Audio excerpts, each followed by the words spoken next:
sleep is going to be so good. I know, so bad. Or I can keep it going. Okay. Welcome to the podcast, guys. We're back, episode 2. No, don't start. Let's start properly. Hey guys, welcome to Conscious Living Parents, where we do parenting, partnering, and personing, and everything else in between.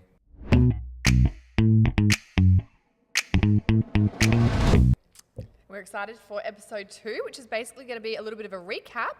But before we jump into it, I thought we'd do a recap on our week. How's your week been? You were due for a baby like super soon, which is so exciting. It is exciting, and we're getting our pool next week because we're having it at a home birth.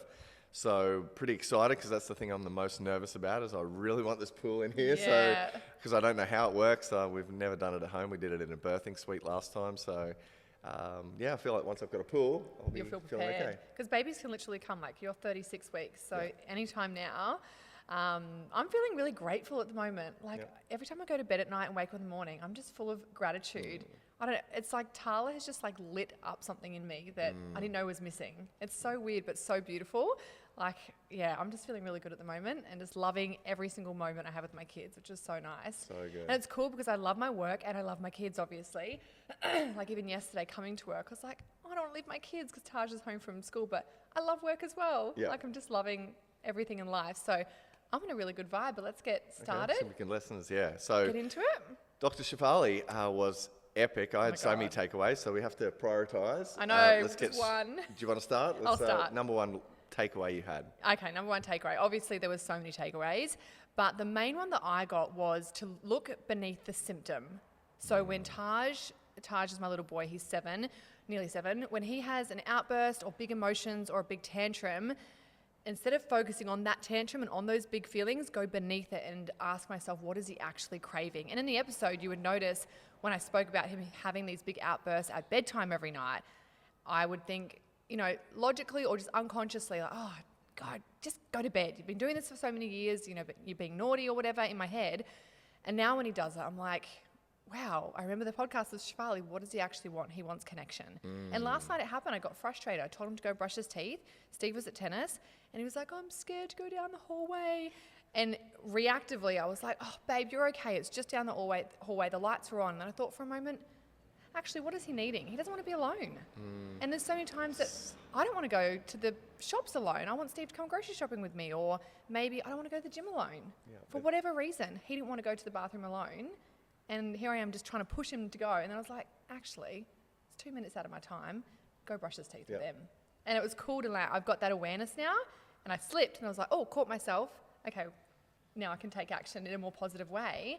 And the connection was beautiful. Like, how perfect for it's going to create a so much stronger connection, even though there's a strong connection. It's just like... Because sometimes it's those small moments that matter the most. I think it is. Yeah. It is the small moments. And like that, like that idea of, we've talked about this before, when your child's a teenager or you really want them to know that they can come to you for any moment. Yeah. It's these moments 100%. now that set up that... If you shut down the little things, you don't have time for the little things, they're not going to come to you with the big things. I truly believe that. 100%. So it's all those small moments. And even last night, once we brushed the teeth and we read some books, like we're reading this big chapter book at the moment, one more chapter. And I did it with him, but I was so tired and ready to go to bed. But I'm like, it's these little moments of connection that he's going to really feel and remember. And you notice the difference, hey? Like, in the behaviour. Yesterday, this is your takeaway, that one, but I feel like it's changed my last 2 weeks too. I got up early because I'm like, I need to get to gym. Like I need to exercise to start my week off. And Neve was up already, and we've been doing these dance parties early morning at the moment. It's really cute, but it's like we put on flashing lights, and this is like 6 a.m. And I was like, Daddy's got to go to gym, darling. And she just I was like, okay, no, we'll do a dance party. And then I was like, okay, I got to go. And I walked out and she just looked at me. She just started crying. And I was like, oh, okay. Like that's, again, like this doesn't make sense. Why would you cry? We've just played for 30 minutes in the bedroom. And she just needed a little bit more. So we went and played catch. And then we played this dumb talky game that we do with animals. And then she's like, have a good... Oh, no. So then I made her a smoothie. I'm like, do you want anything? And she goes, have a good day at gym, darling. Dad. Needed that little bit more. Yeah, and it's like, I'd let go of going to gym. I was just going to play all morning. Yeah. And then she goes, you can go now. Wow. I don't know if I was boring her, but no. No. It's amazing. I know, it is. You think those little moments won't add up, but they really do. It's it was beautiful. a big win, hey? It It was like such a little thing. And I felt silly like saying, wow, I feel so proud of myself. Yeah. But it was a huge moment, huge little moment. And that kind of goes on to another takeaway that ties in with the whole discipline thing. Because then, before we spoke to Shefali, it's like, well, what are you teaching them? That they can't be independent and go brush their teeth by themselves, or, they should go to bed, they should know how to do that. You can have that mindset, but I feel like at the same time, they're only little once. They are only little. Their brains are still developing, and they just, for survival, they need connection, whether that's physical, emotional, like all of it. They actually need it. Yeah. So why are we trying to deprive them of it and discipline them to be a certain way that we have been conditioned to think is the right way to bring our kids up?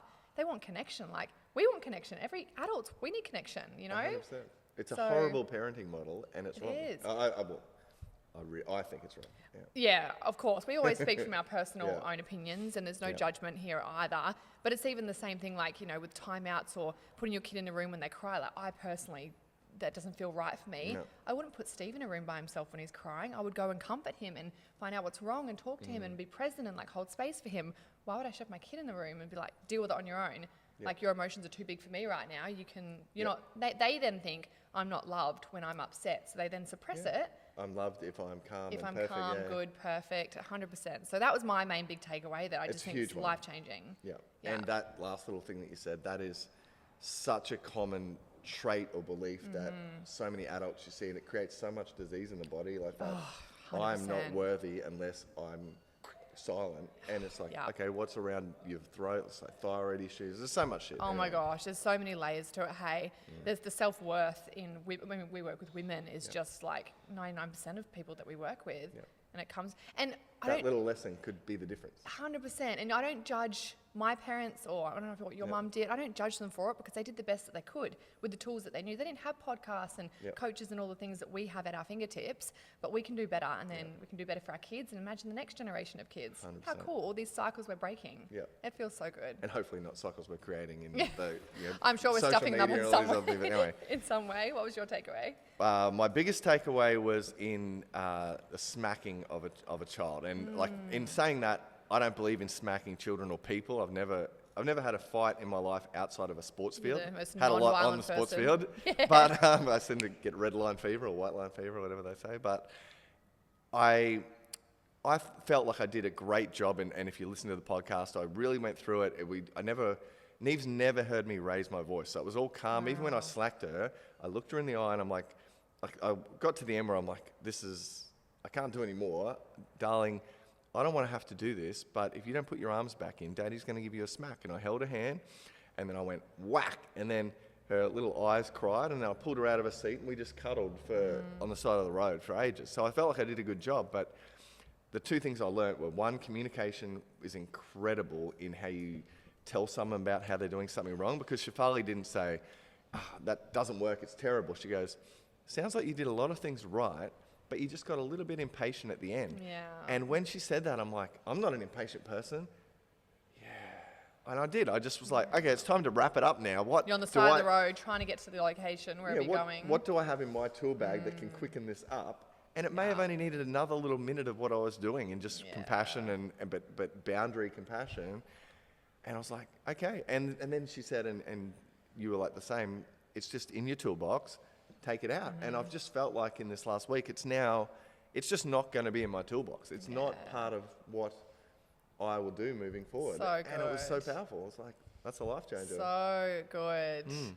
Oh, I love that takeaway. That's awesome. It was cool to watch you go through that process too, because you could see, as she was talking, you could see your brain ticking over. Yeah. And almost like, I had to ask. But I said this, and she understood we had the contract. Yes. It was cool to watch you process it and come out the other side with a new perception on it. Perspective, yeah. And I had to bring it up because there's a bit of embarrassment all around, like, hey, I've smacked a child. Like, you don't say that socially to anyone these days. Yeah. But, I mean, saying it on the hand, but justifying it. But I had to get her perspective, so it was a big enough pain for me to go, fuck it, I'm just going to say that I've done this. And then it's such good growth out of that. Even you talking about how it's not, people don't talk about it, it's like, I have spoken about it on social media, but I have raised my voice at Taj multiple times, and there's so much guilt and shame around, like, doing things that we don't feel proud of, or we're not quite sure if it's the right way to go about it, but it's so cool when you can... Well, here's the other thing, like, you know how you've had, like, okay, you've been smacked, and I was, I didn't have any guilt and shame around it myself. I thought I did a great job. Like, I actually thought it was the perfect thing to do. Yeah. And I have, but I know that socially, I just didn't want to get the backlash. the backlash or the like, oh, he's a terrible parent. Yeah. But I have one of the things I was unpacking this week was, like, my dad. I'm a country kid, and all my friends used to get belted with like sticks, whips, like Belts. anything. My dad smacked us, but he always just used to smack us in the hand or on the bum. Oh, how interesting. And even when I was a reactive teenager, when he'd left and we were being brought up by mum, and I used to hate his guts, I still always, even in that stage, I used to be like, yeah, he's good. Like, I really felt like that was a fair. There you go. You know, so it's like, well, I've repeated it because I'm actually... True. So I've never felt bad about the 2 times I've smacked her because I'm like, Yeah. that was perfect. Like, it was... Yeah, and what comes up for me there is the difference between, I'm just comparing you to my stepdad, for example. You almost like consciously did it and you thought about it and you were calm, you didn't react straight away. Whereas with my stepdad, it's like if I stepped one bit out of line or if I didn't wash the dishes properly, it was an instant like angry whack and straight to your room. Didn't think about anything at all. It was just like this power, like, you were still calm, still loving. So that's why. And I tried other ways to change their state, like jokes. I tried different things. Yeah. I'm like, okay, the one way to change someone's state is to snap. Because I knew that, like a child, as soon as they snap out of it, like she can be happy 2 seconds later. Yeah. But it's not my toolbox anymore. Yeah, so. and like you said, it was a tool to help move things along. And we have tools to help get control because sometimes their emotions, like I know when I yell, it's when I feel like I've lost control and I've hit my threshold and I'm not proud of it. I'm trying to improve that, but that is a tool that I definitely use when I'm like, this is too much. But you can see their whole energy and face shut down when you do things like that. And if you overuse that tool, that's when it becomes a real issue. Yeah, 100%. My other biggest takeaway, and I don't know. We said we were going to do one. Well, did we? One. Yeah. Well, I feel this is as I'm here important. for more. Yeah. Just is the other thing that she said. So one was she gave me feedback, and it was like, this is a life changer. Like the other one was around the ground rules or contracts with children, and my takeaway was, no matter what you hear from experts or etc., you get to decide whether it works for you or not, because she's like Shefali, and I think it was more of a miscommunication between us because we chatted afterwards and you're like, yeah, that doesn't work. And then we talked about it, you're like, oh no, that, like the way we communicate. It does work, it was just the language you used. Yeah, it's not contract, but I create ground rules with Neve since 2, and I've done this, I used to get paid by schools to go in and help teachers make a class feel calm. And I know that if you and I agree on something, I don't have to hold you accountable. If me and a 4-year-old agree and we pinky promise and we're like, so is that okay with you? Is that a good deal? And I might say that's 1 more minute, and she goes 10 more minutes, and we go, it's 2 more minutes. Is that okay? And she's like, 2 more minutes. I don't even have to turn. She'll go and turn the TV off, or she'll do that. I know it works. So it was either a miscommunication between us, or the takeaway was, you don't always have to align with the information you get because they're an expert. And I think that's what we teach people in health too, right? 100%, It's like, this is what we think, but how it works in your body, like our biggest one is me, oats for breakfast. I'll last till 1, 2 o'clock in the day. The oats don't work for you at all. This has changed since I've had Tala. I have oats every single morning and I love it and feel so good off it. How weird. Wow. Yeah, so I'm an oats lover now. Okay. But Steve, on the other hand, it makes him so sluggish. He gets indigestion, like he can't handle it. Yep. My mum, and she's basically hungry within 30 minutes. Like oats is supposed to keep you. I get so full from oats. Yeah, that's right. So everyone's different, and you can't just go, hey, yes, it's like if we look at it from a property point of view, it's like this is great, soluble fiber, really slow, low GI. Unprocessed, such an easy, quick way you can add lots of fruit to it, but no. I love that takeaway because you really can apply that to all areas of your life. And the thing that pops up for me then is breastfeeding, because online it is just such a hot topic. This is how you must do it. Yeah. This is how you must do it. And even like the pediatrician, when I first had Tala, I knew she had a tongue tie straight away because Taj had one. And the pediatrician with Taj said he didn't have one. And this one said to Tala, no, she doesn't have one. And here I am struggling to breastfeed, just going through a hard time. I thought, gosh, you really have to listen to your own intuition. You know your own body, your own kids' bodies. You can get different opinions. And sometimes you'll hear the same information from 3 different people and you'll take little bits, from everyone. Yeah. So whether it is your health, whether it's your kids, whether it's breastfeeding, your decisions, like it's so cool to learn from everyone else, but if it doesn't feel good for you, that's okay. Yeah. That's what I love about our conversations and what we have with our clients too, is it's just not our way is the highway. Even with our app, like here's, we promote balance, and for you to find what works for you when it comes to exercise, when it comes to food, supplements, it's just not a one size fits all. Yeah. So. And I think that intuition, like we can sometimes, we're so scared of being wrong that we've shut down. That's why everyone has to like ask experts all the time. But you might trust your intuition and you may get it wrong. The expert may have been right, but that's okay too. Like learn to trust yourself. And that's how you learn too, by making mistakes. How else do you learn unless you stuff up? Yeah. It's like, I love that takeaway. So good. Okay, so let's move on to the next part of the podcast today. It's a solo cast or whatever, but 3 questions. So your biggest lesson partnering or parenting in a relationship, your biggest parenting lesson and your biggest personal health lesson, but they can't just be, they have to be earned. So it's from a Gestalt type of thing, a shared experience, something you've gone through that's really, it's not just like a bit of advice, it's something that you've actually felt or gone through as well, yeah? Okay, so we'll start with our biggest parenting lesson, and I'll go first.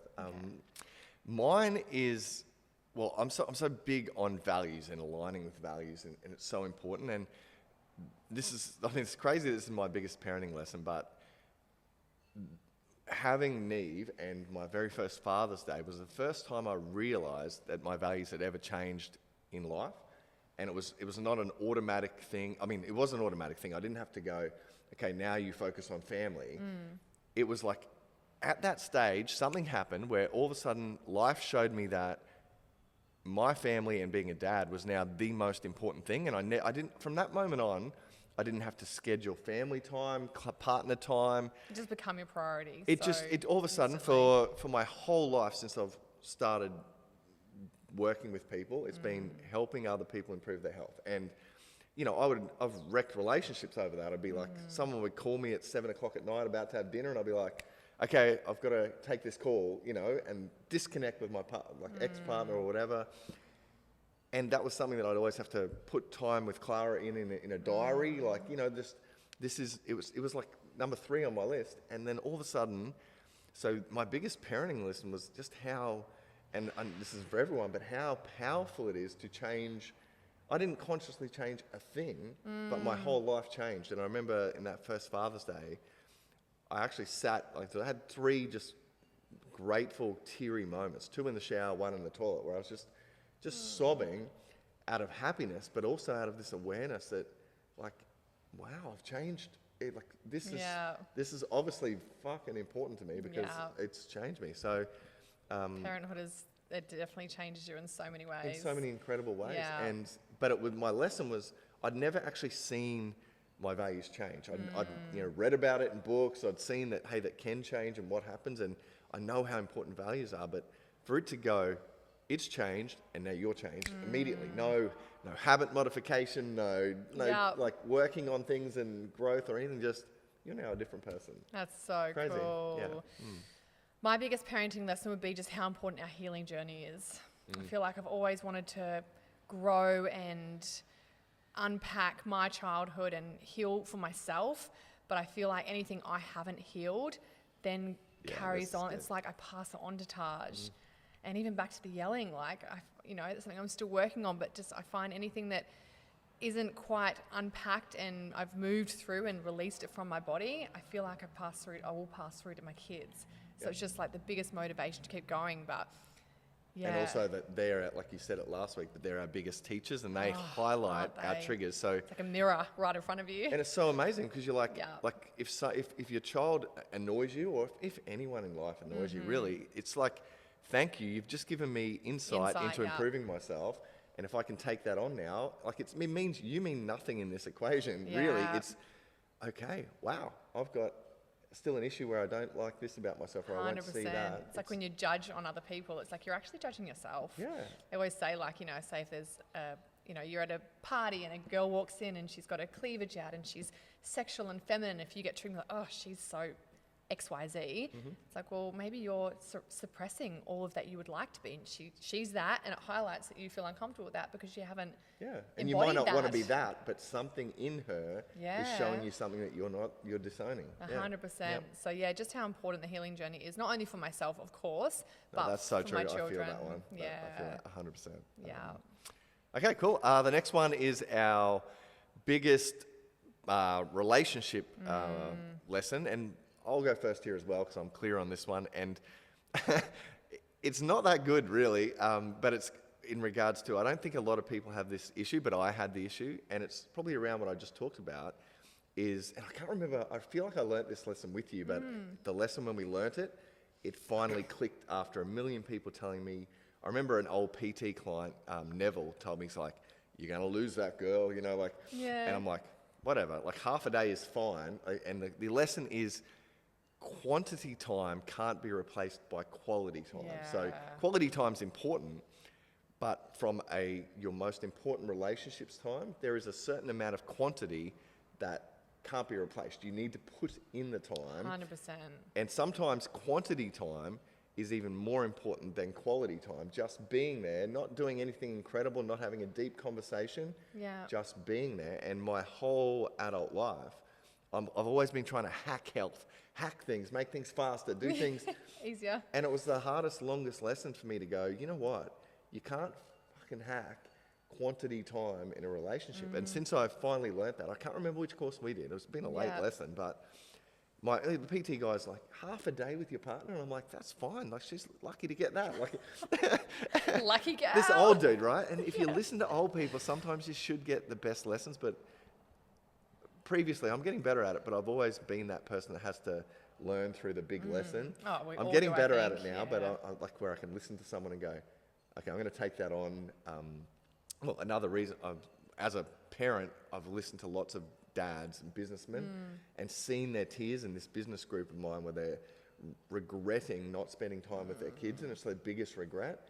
And so I was able to learn that lesson without having to experience it, which was cool. But quantity time for me, and I feel like most people like, I'm into quantity time. Like, I feel like that's my personal lesson. That was just, as soon as I realized that, sometimes I feel like we have such a great relationship in my relationship with Clara, and the thing that can create disconnect, not an issue, not anything, it's just, we haven't actually put enough time in, and that's it's so easy. That's so cool. I love that. And every relationship's different too, like every person, but I love that. It kind of ties into, when you ask the biggest relationship learning, there's so many. Oh my gosh. I feel like Steve has been the biggest teacher for me, and really, not him physically forcing me, but has forced me to really look within. But the love languages, I find them so helpful. And until I learnt them, you always hear it like, that you don't feel loved by your partner, and they're like, but I do everything for you. I cook for you. I take the garbage out and I do this. Because that is acts of service. That's how they want it. So when you learn what the 5 love languages are, and then how you feel loved, you realize you're probably giving it to them how you would want it. But when you actually check in with them, and they change. They change. For like 13 years, mine was acts of service. And then I look back at my child, and I think it's because, and I could be wrong in this, but I feel like what you're craving most is normally what you don't have or what you haven't had. So I didn't feel like I got a lot of help from my parents. So when people do things for me, I just melt. Like acts of service is just my highest love language. But in the last year, it's physical touch, which is so strange. Yours is physical touch now. And Steve's has changed. So he's not physical touch anymore, and I'm like wanting so much more touch from him. Are you kidding? Yeah, so he's words at the moment, and I'm physical touch. Yeah, whereas when I had Taj, I felt really overwhelmed, really suffocated. He was a really clingy baby. Steve was really touchy. Everyone wanted to touch me. I was just like touched out. I got to the end of the day and I was like, I just need to be by myself. Whereas now it's like, I just love having my baby on me, like clinging to me. I love Taj's cuddles. He doesn't give me enough. Steve's not as much touch anymore. Like, so it's out of what we need. It's where we're feeling empty. And you know you're what? Such a kinesthetic person to an active movement person. And with Steve too, I feel like, since I've really expressed the importance of acts of service, he's really stepped up in that. So now I don't crave it as much. Like, he cooks dinner every single night. He's so hands-on with the kids now. I'm like, I don't really think about that anymore, but I want more touch. So this that's is like, such an epic lesson. yeah, it's really cool. And his is words now, and words as in not just like praise, you're amazing, I love you, but even like if I was to criticize, that really kills him. Yep. So it's like words, positive or negative, can really shake him up. Yep. So that's been one of my biggest ones that I've really been like learning about the last year, even more so as mine have changed. Yeah, so it's I don't even know if it really explains that. I should add this chapter in the book, but because, you know, sometimes you can look at it and you go, that is my, you know, like we all have all the love languages, Yes, but that's we all my love number them one all. love language. And we like sort of, I know it now, I rock it down, but that's sort of, that's, everything is changeable. Everything Always. is, Yeah. but I've always felt like, that's it. Nah. That's amazing. And as you have kids, as you grow and develop as a person, like Yeah. you just change so much. So why would your love language not change? 100%. Do you remember Crystal Fuentes, the ladies coach? Yeah, yeah. Yeah, so her and her husband sit down every single month, and that's how often they think theirs can change. When I heard her say that, I think it was a couple of years ago, I was like, mine have never changed. So, Yeah. that So it's must not have really a been love me. language. It's just a, where am I feeling like well, I'm getting this Yeah. now? Where am I feeling empty? And that's, it's sort of how we describe your needs in your lifestyle, right? It's like lifestyle balance. You can't have everything every day. You can't tick off being the best mum, every day. Yeah. But after a couple of weeks of not giving me time or whatever, you'll start to go, You feel like, it. you start to get mean or like, you know, I Resentful. need it, yeah. Yeah. And it's just like, this need is not being filled at the moment. It's like, hey, I'm getting plenty of acts of service at the Yeah. moment, not getting the touch. And in relationships, and for our kids too, I feel like we do like all of the love languages. Like, yep. you know, gifts is my last one, but if someone brings me a gift, it's nice. Yeah, 100%. You know, that's really nice. So it's really cool for your partner too. Like, obviously, you're never going to nail all of it, but I do consciously try to do quite a few of them, not just words, because that's his Yep. main one.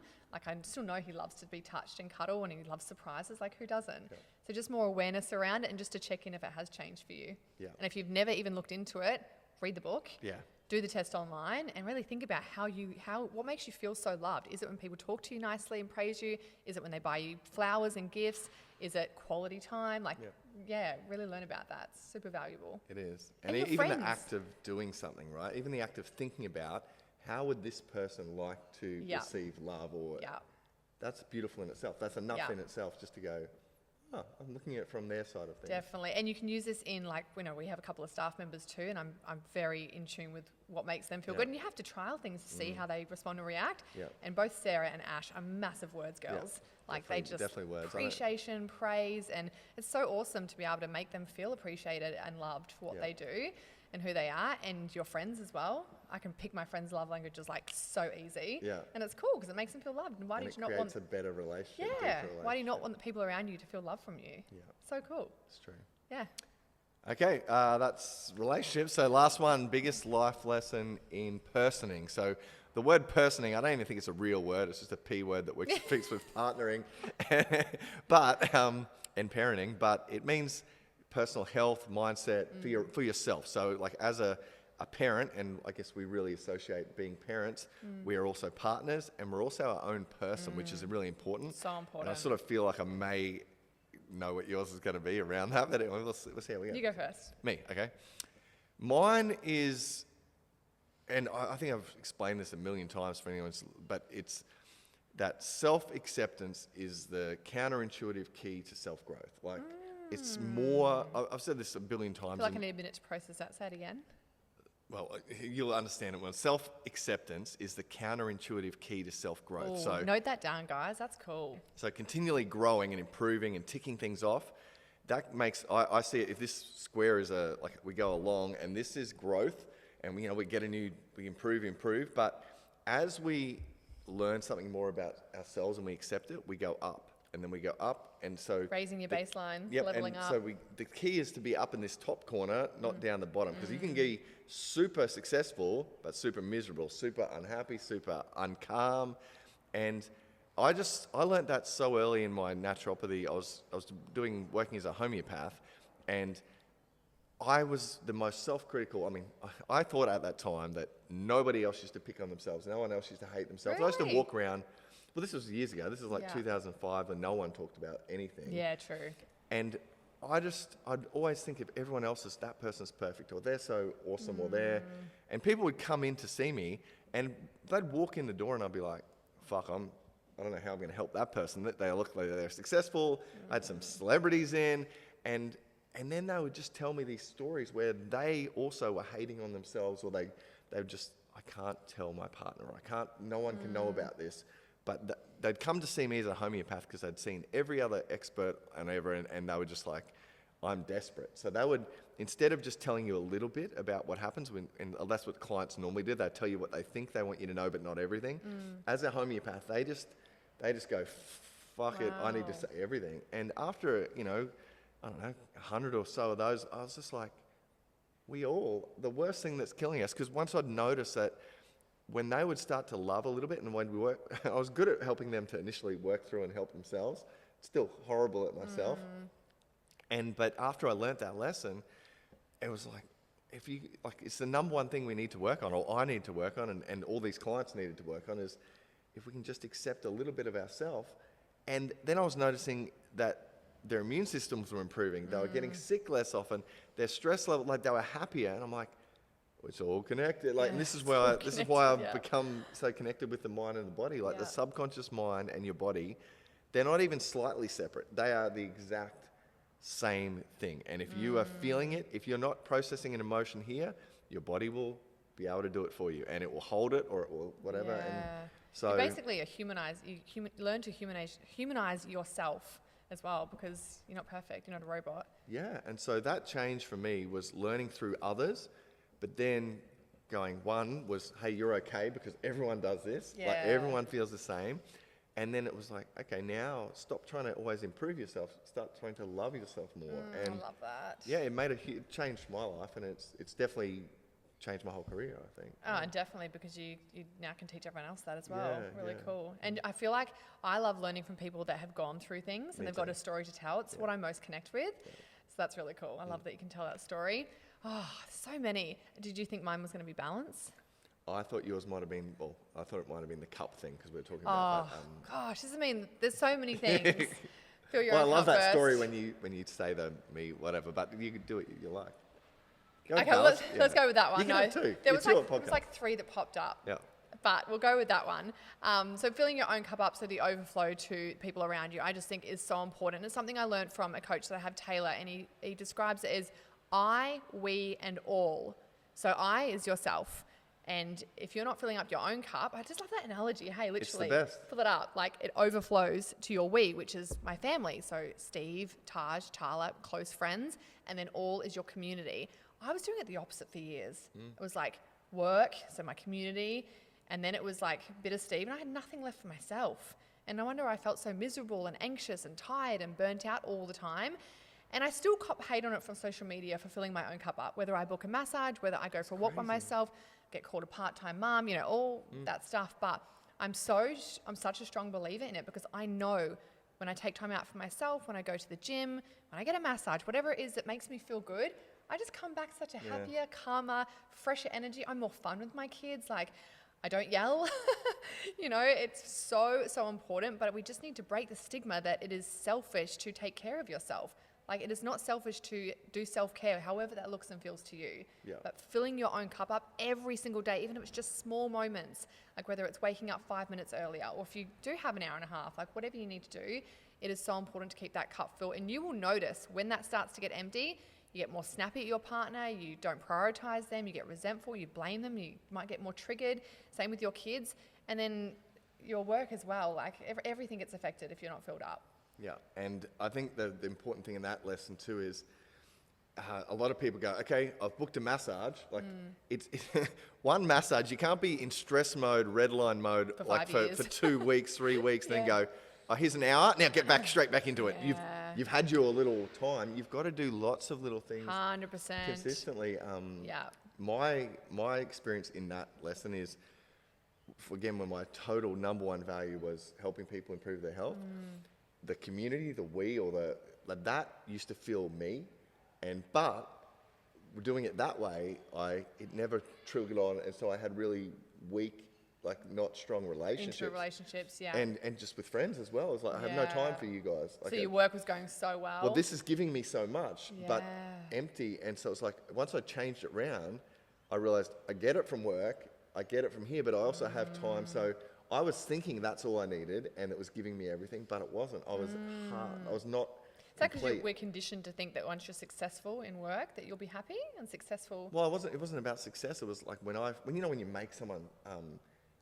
You change their life with Or health. when you feel like you've helped them do something. Oh, There's nothing. Yeah, it's incredible. Even Clara, as we're coming to this retreat the other day, like she gets to change people's events and create this thing, but being part of this retreat where people go through these, life-changing experiences, she's like, I can see why you get so passionate. She goes, It's addictive. I feel like it's such an amazing feeling. Contribution.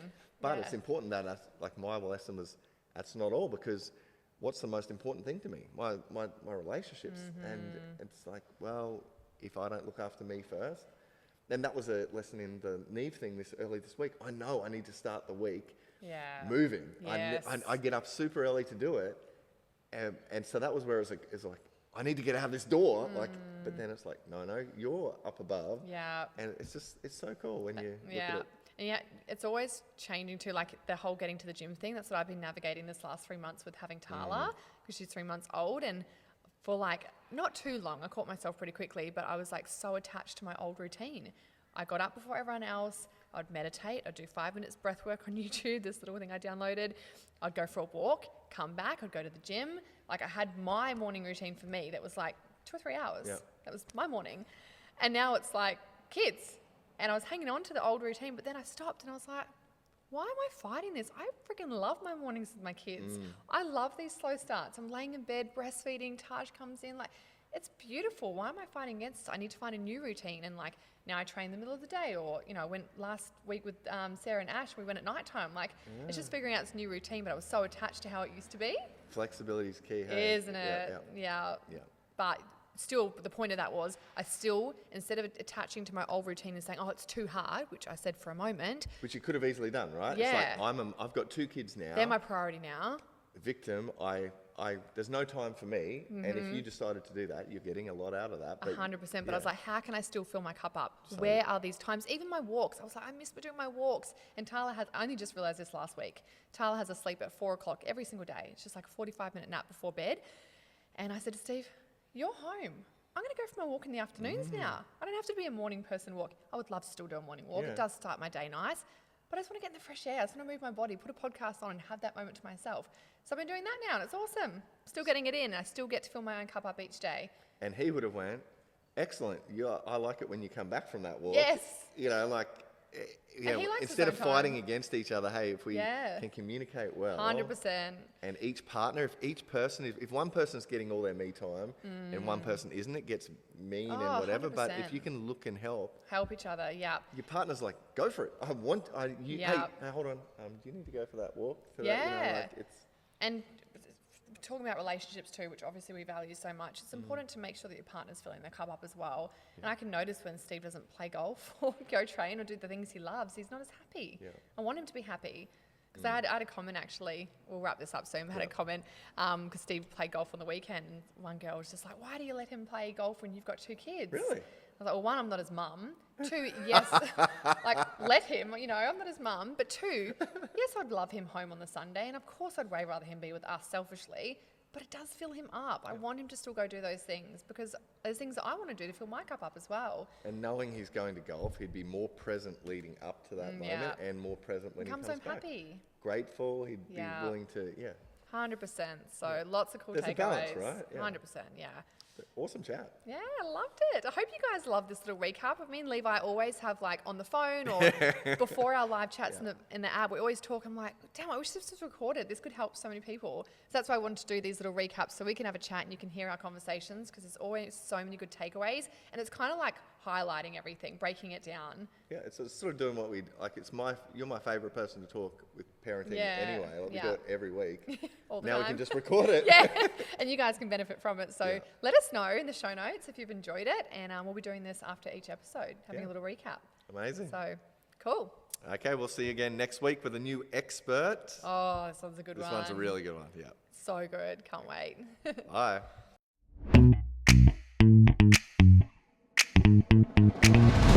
So thanks again for listening to this episode. We appreciate it so much. We hope you had many, many takeaways. Yeah.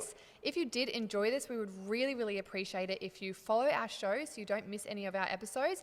And if you're feeling super generous, we'd love if you rate our show and share it with your friends and family, because we know that our information can definitely help a lot more people out there that might be struggling or just wanting to expand their toolbox. We'd really appreciate that. If we've helped you in any way, or you've learnt something today, sharing with your friends and family is the best way to help us feel like, we're making a difference. So thanks, guys. We'll see you in the next episode. Bye. Bye.